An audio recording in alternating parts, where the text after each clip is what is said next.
चलिए आज के वीडियो में हम लोग डिप्रिसिएशन का एक सम करते हैं। ठीक है, बहुत बच्चों को डिप्रिसिएशन में थोड़ा सा प्रॉब्लम होता है। ठीक है, तो कोशिश करते हैं इस सम के जरिए, ठीक है, उन बच्चों को हेल्प मिल जाए। तो डिप्रिसिएशन का पहले एक सम हम यहाँ पे नोट डाउन कर दे रहे हैं। ओके, कि मान लीजिए कि सपोज एक ऑर्गेनाइजेशन है और वो ऑर्गेनाइजेशन एक मशीन खरीद रहा है। ठीक है, और उस मशीन का कॉस्ट है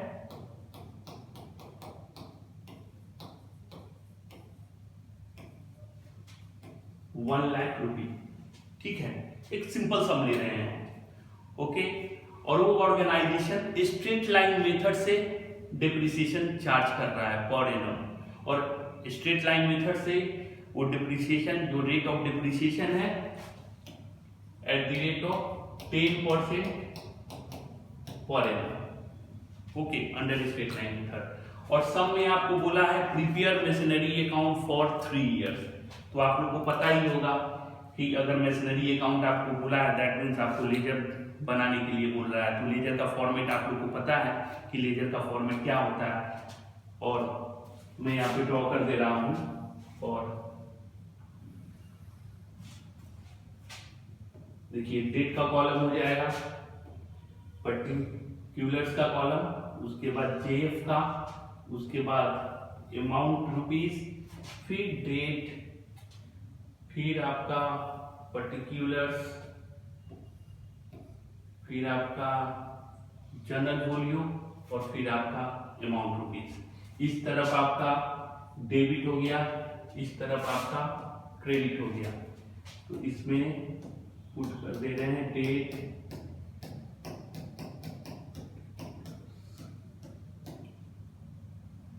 लेजर में आप लोग जेएफ लिखिएगा, जनरल वॉल्यूम।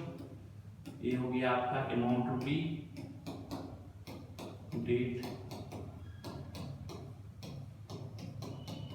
पर्टिकुलर्स,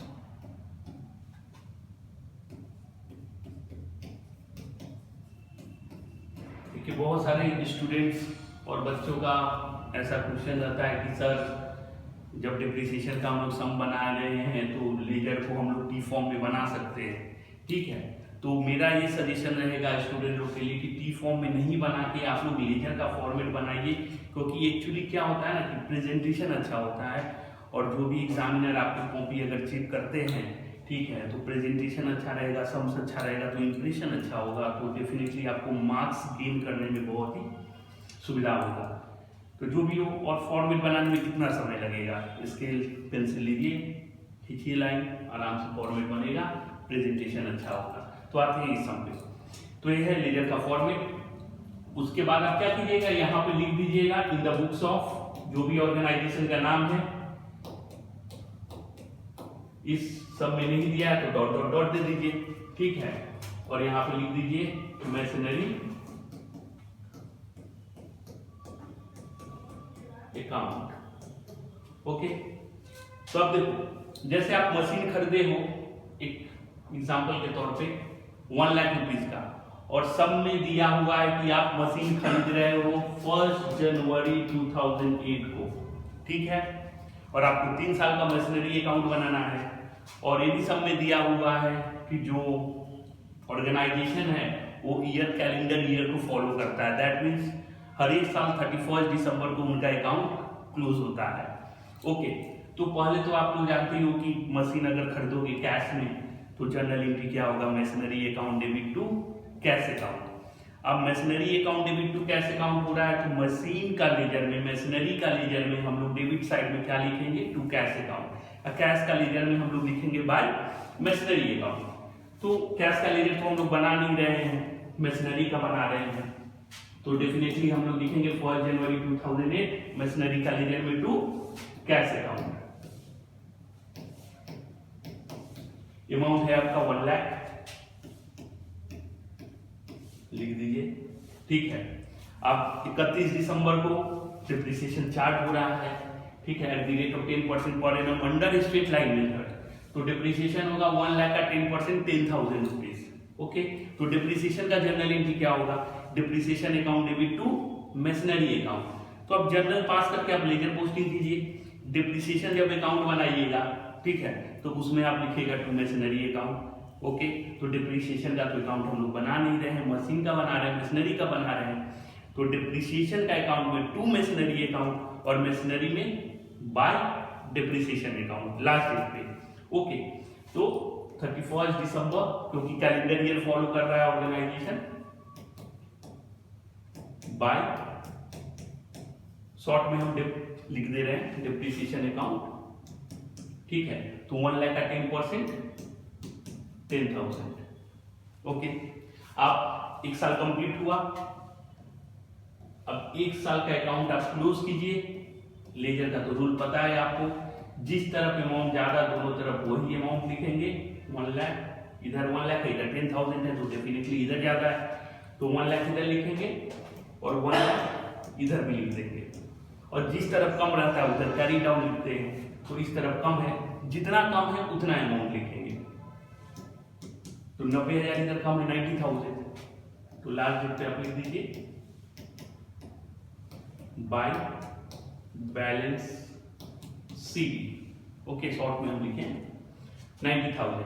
अब इस सीडी को आप बीडी इधर कर दीजिए। ये तो आप लोग का एक बेसिक चीज है, आप लोग को पता ही होगा। 1 जनवरी अगले डेट पे, यानी अगला डेट, आई मीन टू से अगला दिन, सीडी का जो भी डेट होगा उसका अगला दिन बीडी बनेगा। टू बैलेंस बीडी, एक साल का मेरा कंप्लीट हो गया मशीन अकाउंट 90,000।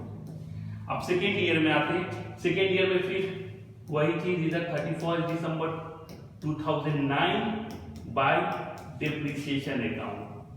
तो देखिए यहाँ पे आप लोगों को पता चलेगा कि स्ट्रेट लाइन मेथड क्या है और रिड्यूसिंग बैलेंस मेथड क्या है। तो रिड्यूसिंग बैलेंस मेथड पे तो हम अगले वीडियो में डिस्कशन करेंगे आप लोग के साथ, ठीक है। तो स्ट्रेट लाइन मेथड का मतलब होता है कि आप अगर मशीन को एक साल यूज कर रहे हैं तो जो डिप्रिसिएशन होगा ओरिजिनल कॉस्ट पे चार्ज होगा हर एक साल, एवरी ईयर। कॉस्ट है मशीन का 1 लाख रुपये, उसका 10% 10,000 हो गया। वो 10,000 डिप्रिसिएशन 2008 में भी होगा, 9 में भी होगा, 10 में भी होगा, 11 में भी होगा, ठीक है। तो हर एक साल ओरिजिनल कॉस्ट पे आपको डिप्रिसिएशन चार्ज करना है, यही होता है स्ट्रेट लाइन मेथड। और स्ट्रेट लाइन मेथड का अदर नेम भी है, एक है ओरिजिनल कॉस्ट मेथड और एक है आपका फिक्स्ड इंस्टॉलमेंट मेथड। तो सब में आपको कोई भी नाम से सम दे सकता है। ओके, तो ओरिजिनल कॉस्ट कितना है 1 लाख, 1 लाख का 10% क्या होगा 10,000। तो फर्स्ट ईयर में भी डिप्रिसिएशन 10,000 होगा, सेकेंड ईयर में भी 10,000 होगा, थर्ड ईयर में भी 10,000 होगा अकॉर्डिंग टू दिस सम। तो सेकेंड ईयर में भी लिख दिए हम 10,000। फिर आप सेकेंड ईयर का क्लोज कीजिए, इधर 90, इधर 90,000, 10,000 माइनस कीजिए तो आपका आ जाएगा 80,000। 31 दिसंबर 2009 बाय बैलेंस सीडी। ओके, इसको आप बीडी कीजिए अगला दिन 1 जनवरी 2010 टू बैलेंस बीडी 80,000। ओके, 2 साल का हमारा मशीनरी अकाउंट कंप्लीट हो चुका है। और जैसा कि पहले हम आपको बोले थे कि इस सब में आपको 3 साल का बनाना है मशीनरी अकाउंट, 1 साल और है तो क्या प्रॉब्लम है। फिर इधर लिखते हैं 31 दिसंबर 2010 थर्ड ईयर का लास्ट डेट। फिर यहाँ पे बाय डिप्रिसिएशन, क्यों बाय डिप्रिसिएशन अकाउंट लिख रहे हैं हम आपको फर्स्ट ईयर में बता चुके हैं कि डिप्रिसिएशन का जनरल एंट्री करके लेजर पोस्टिंग कीजिए मशीन में। और थर्ड ईयर में भी आपका अमाउंट ऑफ डिप्रिसिएशन क्या होगा 10,000 होगा, क्योंकि ओरिजिनल कॉस्ट पे आपको लेना है। ओरिजिनल कॉस्ट है आपका 1 लाख रुपये, 1 लाख का 10% 10,000। अब इसको आप क्लोज कीजिए 80,000 और 80,000 से आप 10,000 माइनस कीजिएगा तो आ जाएगा आपका 70,000। ये आपका 31 दिसंबर 2010 बाय बैलेंस सीडी और इधर आप बीडी कर दीजिए। अगला दिन 1 जनवरी 2011 को बाय बैलेंस बीडी 70,000। तो ये 3 साल का आपका मशीन अकाउंट हो गया अकॉर्डिंग टू दिस सम। आशा करते हैं कि ये वीडियो आप लोग को जरूर पसंद आया होगा। नेक्स्ट वीडियो में हम आपसे बात करेंगे रिड्यूसिंग बैलेंस मेथड पे। Thank you.